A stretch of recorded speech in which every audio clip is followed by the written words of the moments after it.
Draft science video. Yay. Alright, overview. I'll do some comments on this last video.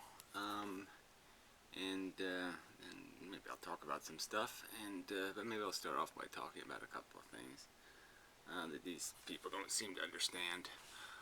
A lot of people don't seem to understand. The biggest half of what I'm saying is a better definition of causes, not effects. So that's the first thing to understand. I'm saying they have misidentified causes for phenomenon, and that's it's sort of significant. But the effects, obviously, some of the effects will remain exactly the same. It's just a different cause. So again, there's this idea of a convergence, this idea of a funnel and a waterfall that fills at a consistent level. And so this is an idea of a mathematical equation for this theoretical space. But you can have a lot of ways that this mechanism is created. And the way Einstein is that space itself has this corruption in it.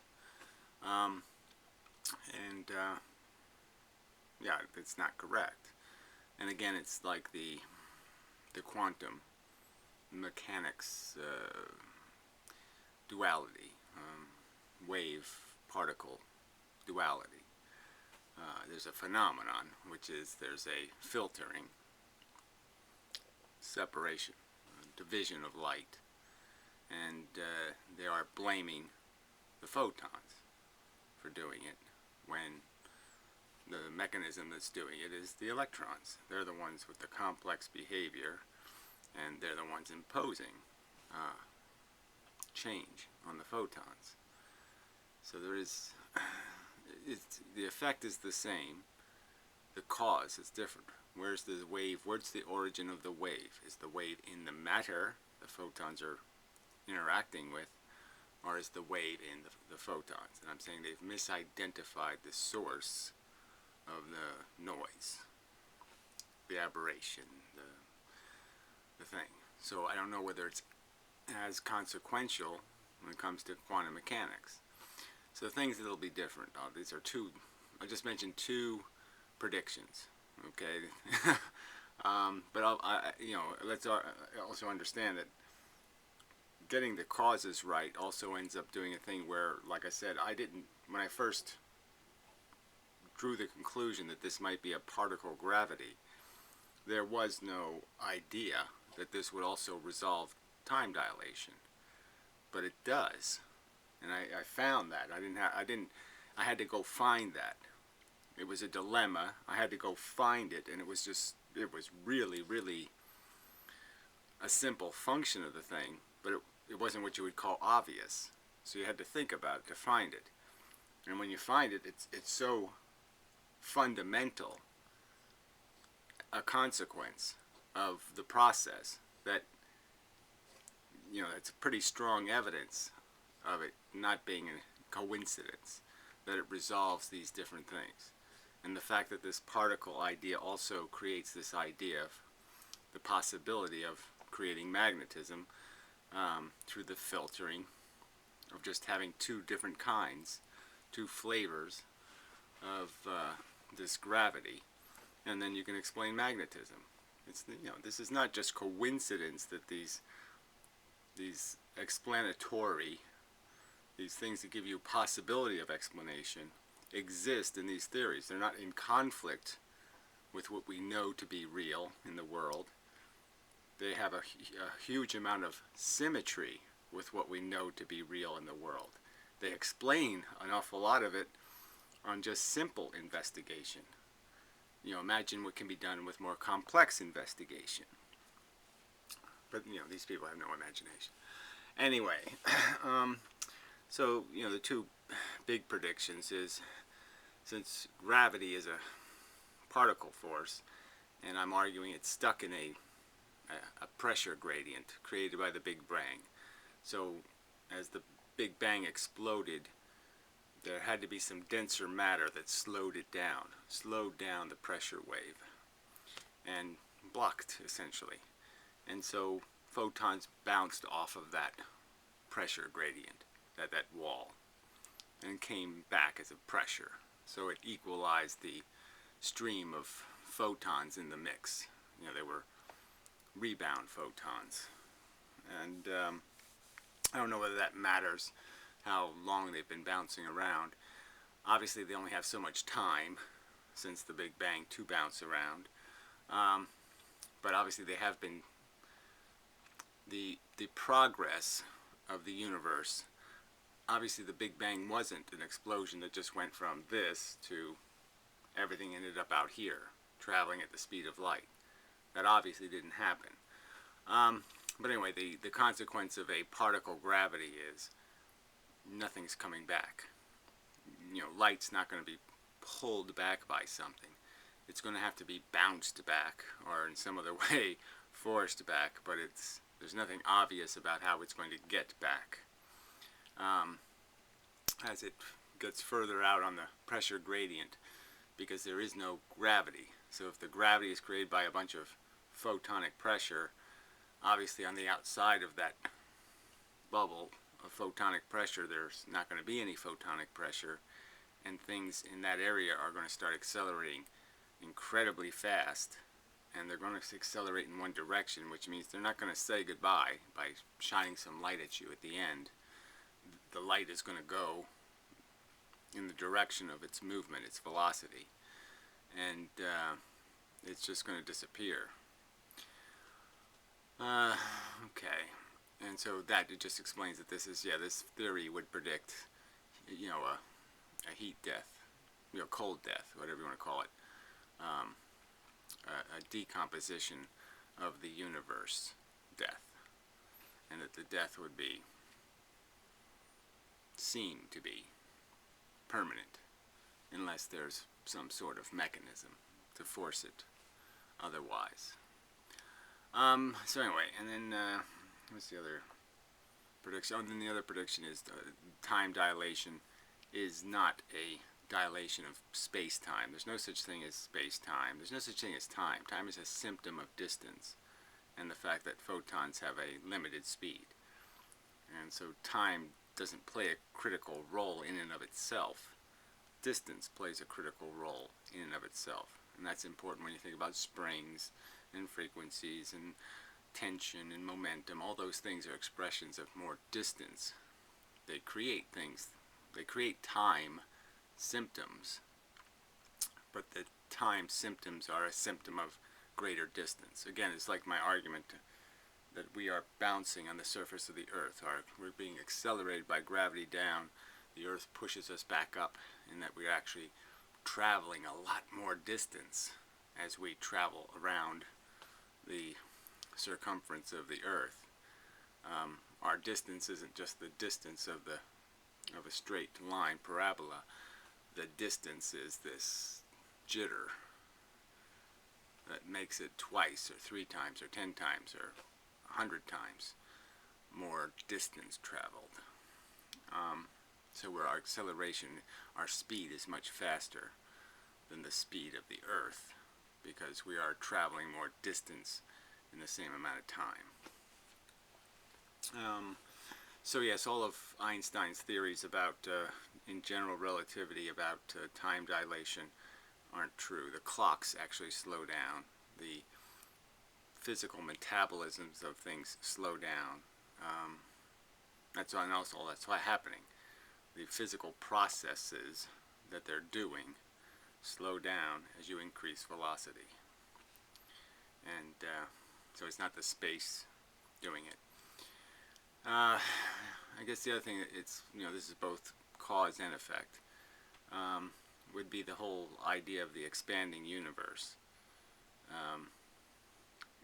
With photonic pressure, that expansion would be certain, in the sense that there would be gradients, densities of gravity, and when you're on the outside of a density, you're going to start moving away. You're going to be moving in a direction, in a velocity, and that everything would, by that sense, as the pressure dissipates, everything's going to appear to be moving in a direction away from. It's not that space is getting bigger, it's that gravity is getting less dense. Is that a way to say it? It's not that it's less dense, it's that it has a gradient, a pressure gradient from, the pressure is not even. And so everything's going to accelerate at a different speed. Everything's going to have a different velocity. But it's going to have a velocity because nothing's in a perfect gravitational field. Nothing's in a gravitational field that's perfectly consistent in terms of being this equal pressure from all sides. So it has built into it a kind of gravity. We're gravitationally being sort of pulled to the edge of the universe because there's greater pressure on the non-edge of the universe side, where there is perceivably nothing, and there's nothing to see, and nothing to block your vision. So if you tried to look for the beginning of the universe or the origin of the Big Bang, you would never be able to see it because it's empty. It's like a donut, and you'd end up seeing the other side of the pressure gradient. So you could never really see. If it was spent space, you could never see the funnel. You could never see the convergence in the center. But it's the opposite of what we're doing. We're exploding out, not being drawn in. But you could never see the place we came from because there's nothing there. So you can only see the other side of the universe in terms of the other side of the donut. And it would look the same as the side you're looking at. Substantially. Anyway, I think it'd be just as old as you are. And, yeah. Think on that one. Not important, I just threw it in there because I just thought of it. Alright, so yeah, that's probably enough. Let's do comments, and then I'll say some stuff as I do comments, I think. Anyway, but yeah, they're all rude. I might be blocking some of these people because they're just obnoxiously rude and useless. Not making counter arguments, they're just character assassinating. Quantum mechanics models more than simply electrons interacting with photons. For example, well, maybe I start at the, I hate the way these are timed. That's 11 hours ago, 1 day ago. Okay, so I'll start at the bottom. Alright. Let's see. 1 day ago. I don't know if that's the oldest, but yeah, he's got like 5 comments, and it's, it's just all rude. This whole idea of typing more than 1 comment doesn't seem very smart. If you're going to be an arrogant, pontificating asswipe, then you probably should look like somebody who actually thinks about what they type before they type it. It's of no importance that Feynman didn't like Einstein. I didn't say it was of any importance. What I'm indicating is that I'm not obliged to have the same heroes as Pyrrho, and I certainly won't be obedient to his rule that I can't believe these people to be a little ego fixated. If that is really true, which I doubt. Science only works on being right. Well, I'm sorry, that being right stuff is kind of silly when they've been wrong so many times, and especially are wrong. Yeah. Well, I don't even know if that what it really only works on, being right or wrong. I mean, it seems to be working the same way Hollywood works in a lot of ways, right? It's all Hollywood celebrity bullshit science. Most of the people doing the real work aren't getting any credit. I mean, it seems almost as flawed as, entertainment. It doesn't seem like a really legitimate sport. Yeah. Feynman acknowledged that general relativity was right. I don't know. You have evidence that he acknowledged that it was correct? I don't think, frankly, I don't think you'll find, I think he acknowledged that it's all we got. And I think that's about as enthusiastic as he was about a lot of what Einstein was talking about. Because like I said, he wouldn't have left out I'm not saying that there is a big difference, right? Feynman was a quantum mechanics guy. Okay, he was an electron atom guy. He wasn't a cosmology, big universe kind of guy. So they were kind of different subjects. But anyway, who cares? I talked about Fields because that's how he field. Yes, yeah, it's a funny joke. It's fairly funny, but yeah, that is the problem with Piro. A little too touchy-feely. Oh yeah, now it's all back to Newton. Well, all right, and you have no counter argument though, right? I mean, the fact that it would all be kinetic. You know, you don't have any. Your model of the atom doesn't show the mechanism of the atom. It doesn't. You know, go ahead, draw me a picture of an atom, and show me how it makes any sense. How this is connected to that, like the puzzle pieces fit together. That's not how their model works. Their model doesn't explain any of the dynamics. So how would you know that Newton's rules don't apply to the parts that make up an atom right now? You don't know that. You're just talking out of your ass. But yeah, the idea, look, it's not even, Newton shouldn't even get credit, you know, for the idea of kinetic interactions in a frictionless environment. I mean, it's just something you observe. It's not something you need a brilliant person to figure out. You can just imagine it in your brain, and you can figure out the geometry, you know, because it's all pretty simple geometry. So, but yeah, everything comes down to that if that's what it's all made out of, asshole. I'm pretty positive if Newton would have been alive in the 20s and 30s of the last century, he would have been the first to congratulate the new physicist on their accomplishment of renewing his theories. I don't think they renewed him. They spit on him. You know, they were on stupid technicalities. You know, they complained that Newton was way off because, oh yeah, Newton didn't know gravity moved at the speed of light. You know, that the light had a speed. You know, so, you know, it just seems kind of silly to say, oh, Newton was wrong because of that. So, yeah, but there was, you know, I'm just saying, what part do you think Newton would just sit there and say, oh, yeah, the theory of general relativity, where basically Einstein supposes that, you know, a child could go visit their parents before they were born. Doesn't make a hell of a lot of sense. But anyway, that, yeah, Newton would just say, oh, yeah, that's just fine. That makes perfectly good sense.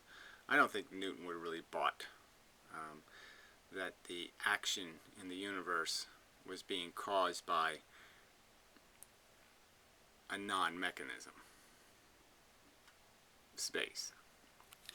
Scientists aren't vindictive, only dumbasses are. Well, I don't even know what vindictive is. What do you mean by vindictive?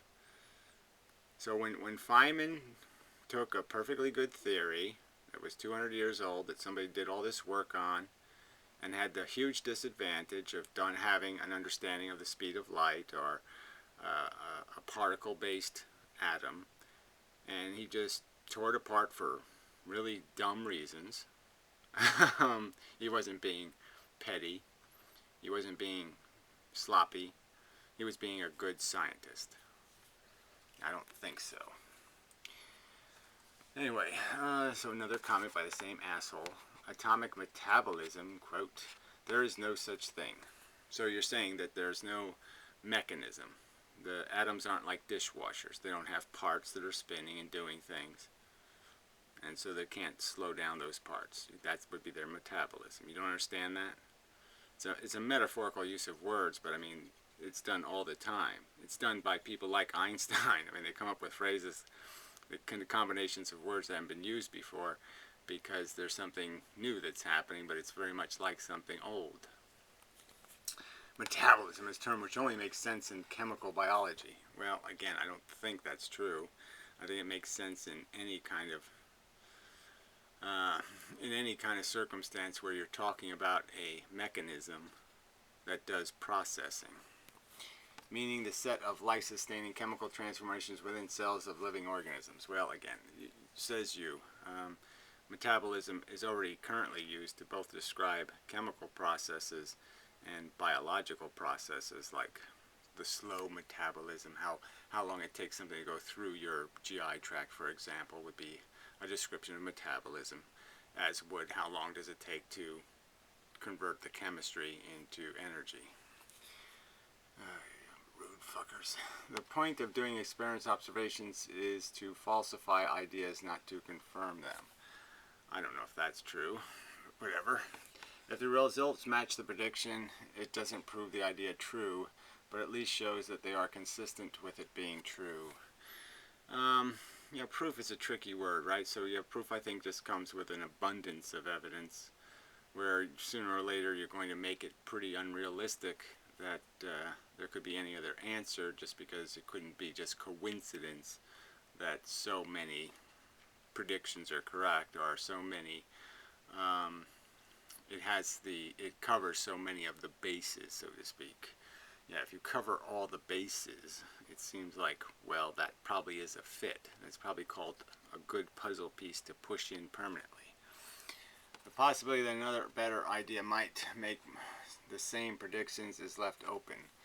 Again, I think this word prediction is not worth much.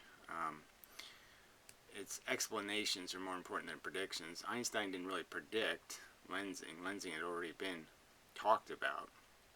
What he gave people was a mathematical formula, okay, that would describe the phenomenon. And so he was validating an idea, not predicting it. I'm just saying that it had already been the conclusion that lensing would be possible, or might be a phenomenon that was happening, was already something talked about in physics before Einstein showed up. Admittedly, scientists are pretty bad at presenting info to the public that will habitually say things like, this is how it is, rather than this is the least crap idea we have to date. Yeah, well, I'm giving Feynman credit. He did once in a while say, well, this is what we think, and it might not be right. So he did once in a while concede. But yes, he wasn't very open to the idea of attempting to describe, which most people interpret as they are making this crap up as they go along. Well, I think string theory is an example of making shit up. I think multiverses is an example of making shit up. I think Field's theory is just lazy as fuck. Let's not even think about it as what's, let's pixelate the universe and give it weight. Well, of course, the universe would be pixelated and you could give it weight. But that's like taking a photograph and saying, there's the universe. I'll pixelate it and I'll just describe it as a bunch of photons of different intensity. Yes, it's sort of accurate, but it's not accurate to the real universe. It's just a tiny clip of it. And that's field theory. It's just a cheap way to describe matter. It's lazy. But you can't understand how that would really be teased to have to explain philosophy of science every time you want to say something about some obscure subject that 99% of people don't give a flying fuck about anyway. Well, they seem to give a fuck about it because they seem to want to rub the magic brains. They did make Einstein into a celebrity. And currently, there's lots of show scientists out there that people just seem totally infatuated with. So they seem to give a fuck about who is the man. The question is the guy who's called the man really the man? And then, of course, there are journalists, most of whom probably don't have a background interest in science and wouldn't rather be doing politics columns, who invariably ignore all caveats the science may have given to present his or his message as if it were a proclamation of some arrogant Moses wannabe from on high. I don't even know if that's a problem, but obviously NASA is sort of out of control. They're selling science. There's too many people just selling it. And so they're taking these shortcuts, and then they start talking about how they've invented life, or they found Martians, or they have, organisms on Earth that eat arsenic, or some other kind of crap. DNA, original DNA, new original DNA. When it's really just old, dirty DNA. So anyway. We need scientific and engineering solutions, not a us versus them dynamic. Well, it'd be all really nice if everybody just worked together, but the point is that You can't do science in a melting pot of ideas. You really do have to do it either right or wrong. You have to do it on correct premises or incorrect premises. And I'm just saying that physics chose, so to speak, in the early 1900s, a model of the universe that was wrong, and the physics they've been doing is wobbly because of it. Yes, you need to have read Hegel in order to count as a sophisticated human being. Otherwise, you're a caveman like... Well, I mean, let's talk about caveman, right? He's got shit tattooed on his goddamn knuckles and across his tits.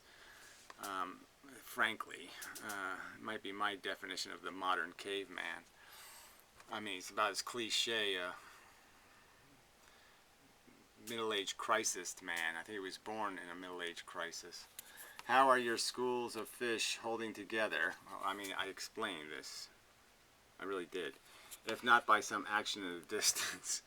Again, the action at a distance is a field of pressure photons. You can just call them, photons that were trapped in the stages of the Big Bang's expansion. And yeah, there's a density of gravitational photons, gravitons, whatever you want to call them. But yes, it's that density that's holding everything together. It's forcing it together. It's not even holding it together. It's just creating a constant obligation to force consolidated bits to interact with each other. Say an atomic nucleus, what makes it not fly apart? Well, I don't know, I can't make it more obvious. I'm saying there's a bunch of photons constantly smashing from all sides. Okay, anytime you have a nucleus. So as soon as you create something that has a little bit of a mass to it, it blocks the gravity fish, so there's no pressure coming from that side, and then anything over here will end up having to drift towards it because of a lower pressure. Shit. Alright. This is that coax guy, another rude fucker. Yeah, I hate this edited crap too. These people edit comments, which is really obnoxious. I'm still learning, so anyone is free to correct my inaccuracies here, but this is what I've seen so far. It might have been hard to believe, but the fundamental particles that can be waves and particles. But fundamental particles can be waves and particles. Well, I'm just saying, you know how vacuous a statement that is? Sorry. In exactly what form does this happen, and how does this happen, and what mechanism would there be? Again, I'm pointing out the obvious, that if you want to find a wave, you're saying that there's we see that there is a wave product based on an interaction between photons and matter, right? The two slits. And we know that atoms are vibrating. We know that vibrations are what create frequency, and yet you're going to blame the photon. Now, I'm sorry, that does seem a little bit like, whoa, you really did miss the obvious, didn't you? A ferrimon can turn into a boson, and a boson can be a ferrimon. Well, it doesn't matter anyway, but some people say it's all quarks, but this has absolutely nothing to do with what I'm talking about. So if you want to talk about what they found in atom smashers, which aren't even atom smashers, they're atom decomposers, and when atoms decompose, they turn into energy. So they're just smashing energy at energy, and then saying, look at the funny parts we got. I mean, it's a sledgehammer of a microscope, and you people want to play with all these little fancy words, go ahead and play with them, but I don't think they're describing what's called mechanics. Ferrimons are matter, and boson are light. Well, I don't care. It doesn't have anything to do with what I'm talking about. It's a separate subject. You want to show me somehow how it has anything to do with what I've said so far in any of my videos?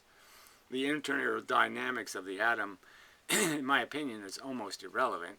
But let's say I did really care. Clearly, I could draw you a picture of a solar system or something else, and I could say, well, look, let's just pretend an atom is like a solar system. And then we could just say something like, well, okay, planets are bosons and moons would be ferrimons, and, you know, I mean, we can play that game, but who cares? I mean, you know, these go look at the eyeglasses that they're using with one of these accelerators. Go look at the pair of glasses they're looking through. The 10-ton monstrous piece of technology they have to use to see any of this stuff. And to see it is a bizarre, stupid, idiotic word anyway, right? So, I mean, they're not really seeing any of this stuff. What they're seeing is energy levels and frequencies, and not much else. And then they're drawing a lot of, I think, way too premature conclusions, and then choosing to name the damn thing. I mean, I'm saying you don't even know what kind of dinosaur is popping out of the vagina, and they've already given it a goddamn name. None knows what the underlying quantum fields are. Well, the whole idea of a quantum field is just made up rubbish. All the fields, the electromagnetic, the electron field, and there's only one field, okay, and it's made out of photons or gravitons, and that's all there is. It creates a thing called magnetism as a consequence of polarization. And there's no fields. The Higgs field, no, they're all the same field. Exists everywhere. Oh wow, says you. But the only way they can be detected is as particles. As yes, this is all extra stuff he typed. As quanta in a specific moment. They can't be detected in a specific moment. They can only be seen based on their impacts and what kind of mess they make. So, I mean, this is just, like I said, you're not going to take photographs of photons. The Higgs boson gives electrons mass, says you. Without the Higgs field, electrons would move at the speed of light. But don't see that in your model. Well, you don't see it. I'm already saying that the electrons are moving. The pieces are moving at the speed of light, and all they have to do is get caught in a spiral.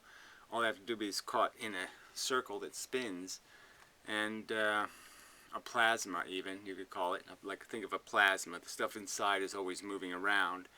All they have to do is be stuck in a figure 8, and they'll just stay in one place.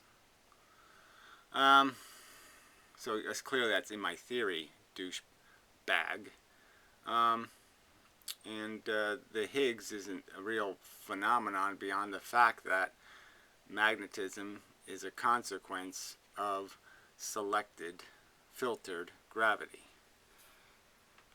Electrons would move at the speed of light, but don't see that in your model. Well, it is in my model. Also, individual photons have different energy levels independent of frequency. Individual photons have different energy levels independent of frequency. Well, that you'll have to prove. Or amount of photons. Well, I'm just saying, go ahead, prove that. They can't even prove that a photon is just a single photon, in my opinion. There's absolutely no proof ever produced that where they could say when there's a photon encounter that it's a single photon, that it isn't a pair of photons that are creating the frequency in the first place. So I don't even think you have evidence of that. And look how boldly you're talking here. They have observed. Well, how'd they do that? This is a really big word. I wish I could bold it right on the screen, put in big bold letters. They have observed. No, they haven't. They didn't observe shit. They showed up at the scene of the crime 7 days later, okay, and drew a lot of pathetic conclusions. This in the photoelectric effect, where metals emit electrons when they shine light on it. Oh, I can't believe that you're going to bring that up, because that clearly isn't independent of frequency or the number of photons, because it's clearly dependent on the fact that ultraviolet light goes in and infrared light comes out, right? 4 times as many photons go in. 4 photons go in, let's say, and then 2 separate packets of infrared light come out.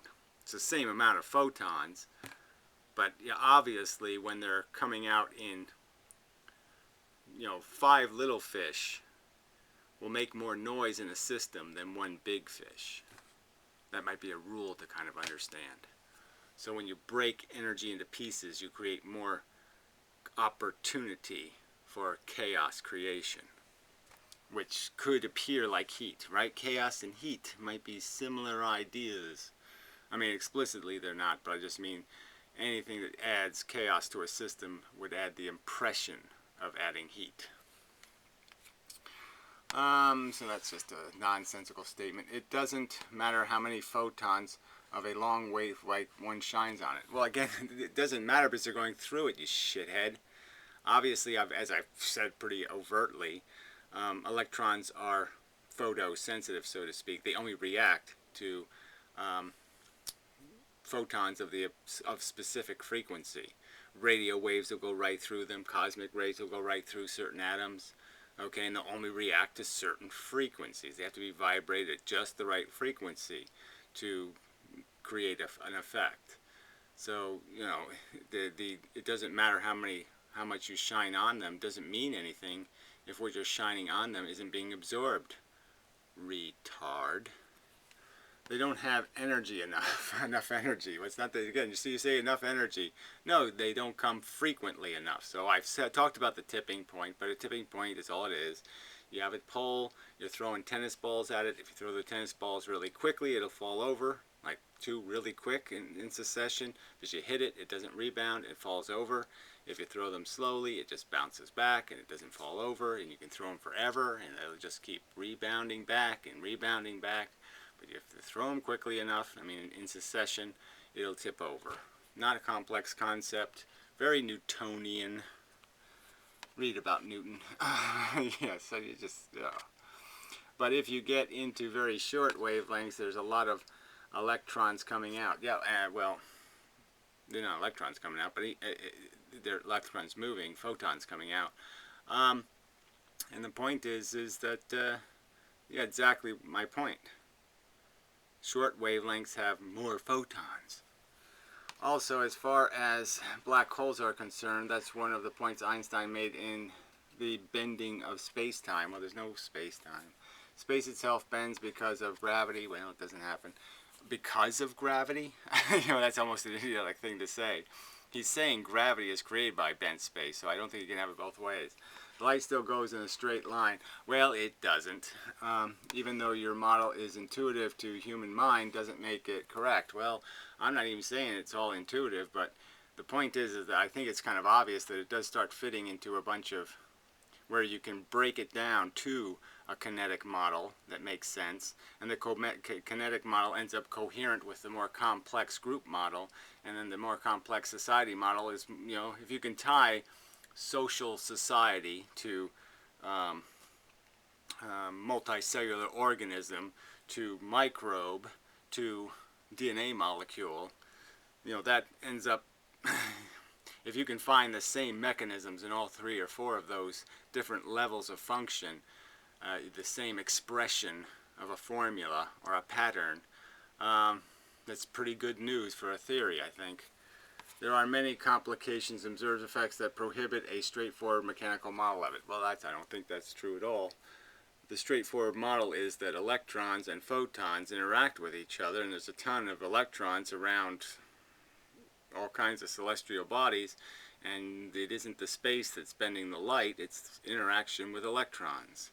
Any place in space where there's a density of electrons, maybe even a nebula, as Spiro brought up, full of all kinds of subatomic particles, unformed atoms, you know, unfinished, lots of opportunity for interaction. Alright, my dot guys are annoying. Not all bosons are massless, so who cares? Fermions are particles that spin that are half integers, yes, 1/2, 2, 3 seconds, 5 twos. So what? I mean, this is, yeah, there's pattern all the way down. Yeah, that's the point. There's pattern all the way down, and the pattern is the function of the kinetics. Individual photons have energy that is entirely dependent on their frequency. Well, there you go. So he's arguing with the other guy. This is what the photoelectric showed.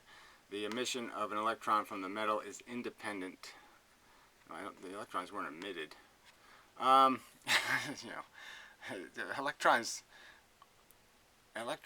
communicate photons, and so they pass on a vibration or a density of photons, independent of number of photons arriving at the target per unit of time or intensity of light.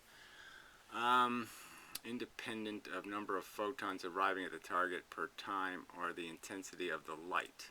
Well, it's not independent of it's not certainly not independent of the intensity of the light. The intensity of the light is the volume of the light. The more light you shine, the more electricity you'll get out of a photo detector.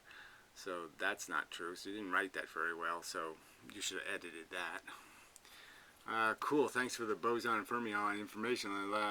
The last post was my point. Yeah, Inventum has been saying energy in photons is because more photons.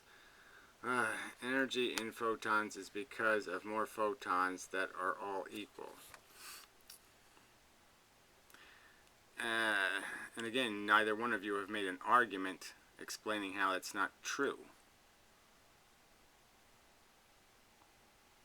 How many photons there are per unit of time is a description of energy. The photons are the energy. They're a little bit of energy. It doesn't get any smaller. They're the smallest little bit.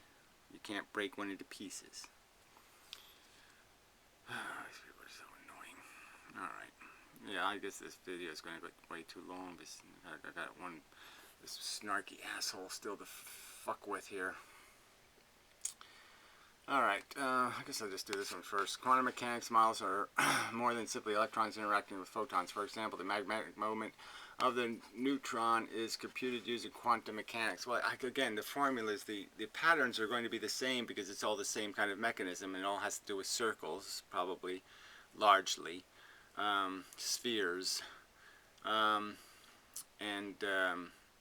so yes, most of the models are going to have some kind of parabola in them or some kind of effect like that. Yeah, that's right. So with lensing, you know, it's the idea that an atmosphere around a spherical object at any one angle, it would be more dense the closer you get to the surface. So the closer you get to the surface, the more electrons you have to go through. And the further away you get from the surface, the less electrons you have to get through, which is the creation of a lens. That's what a lens is. A lens goes like this and then goes down again. Well, it can also just go like this and stop, and you still have a lens. And the magnetic moment is just the... brings up that it's just like the tension, you know, the magnetic tension in an atom, let's say. So there's magnetism in atoms. That's what's keeping them from collapsing on themselves. That's what's forcing the electron not to go into the nucleus, is that they have a magnetic repulsion because the nucleus is filtering a different graviton than the electron is filtering, which is creating a more pressure than less pressure between them because they're filtering different amounts of gravitons. Light is affected by gravity. Why do you think black holes are black holes? Well, I explained that, so you're such an asshole. And no, you haven't proven light is affected by gravity. If you really want to know, light is affected by interaction with electrons.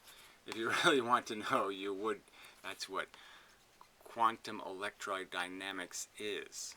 Quantum electrodynamics. That was what the science was originally called, and it's really about photons interacting with electrons. That's what Feynman diagrams are. If you really want to know, you would try to understand what he is saying here, unless your comment is simply an echo that's scraped from the chamber. I don't know what that means.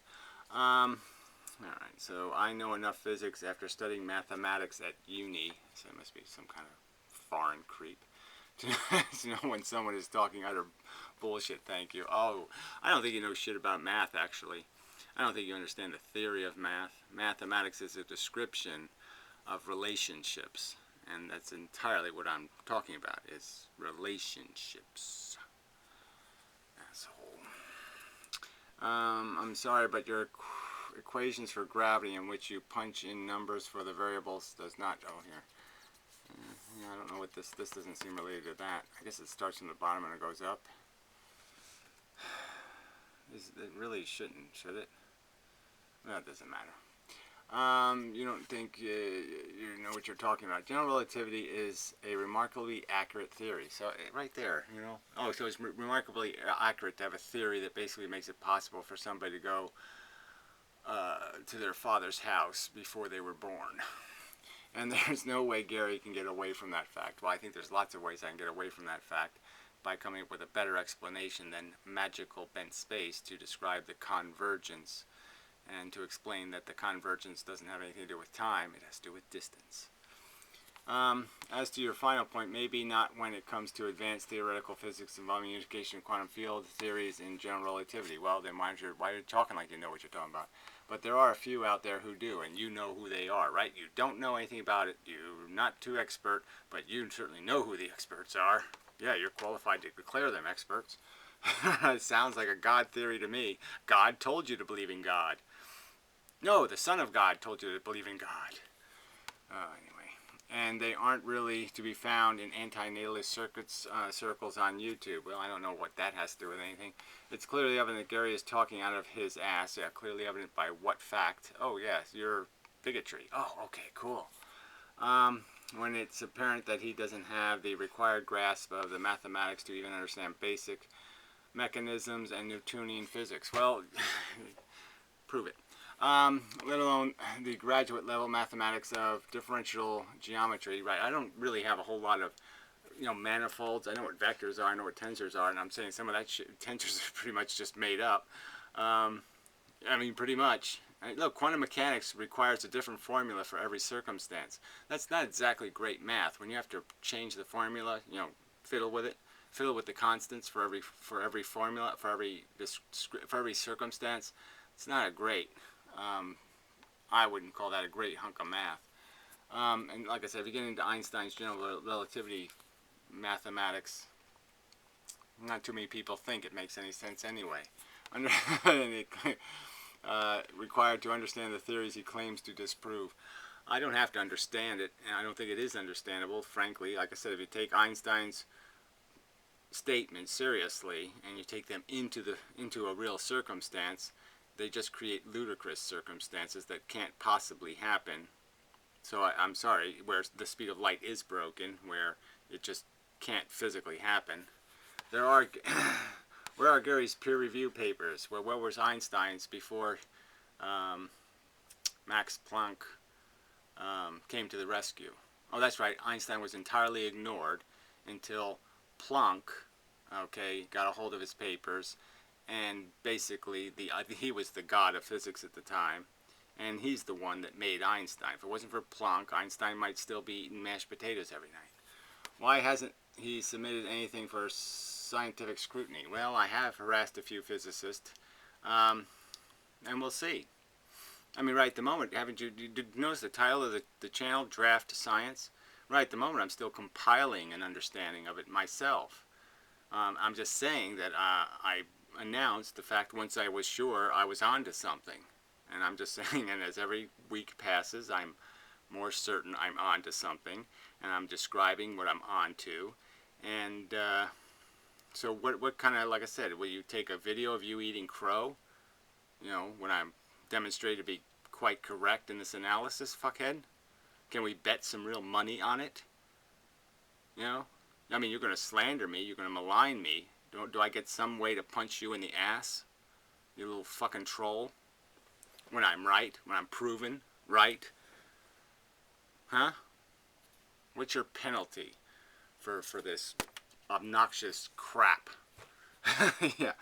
He's just spent the last few years developing some sort of simplistic, two-dimensional... Oh, curved space isn't two-dimensional at all. Yeah, oh yeah, no, that's not a two-dimensional model at all. Yeah, there's no way to make three-dimensional models, asshole, anyway. But guess what? A school of fish is pretty three-dimensional if you think about it, shithead. Think about it. If you think about it. qualitative model which doesn't hold water, well, says you in arrogant, obnoxious pontification of yours. I think it's holding water so far, and you certainly haven't poked any holes in it with these fucking insults, you fucking bag of shit. And is incapable of making a single prediction. Like I said, I will make some predictions. I'm predicting that Einstein was completely wrong. Velocity is absolute, and it does cause substantial metabolic change in the atoms being velocitized. I'll also predict that all velocity is something that happens atomically. You don't move. There's no such thing as momentum, okay? What there is a change in your atomic structure that compels you to keep moving. You are the mechanism that keeps you moving, okay? And that's what gravity's doing to objects. When you're in a gravitational field, the gravitational field is imposing acceleration by changing the electrodynamic structure of your atoms.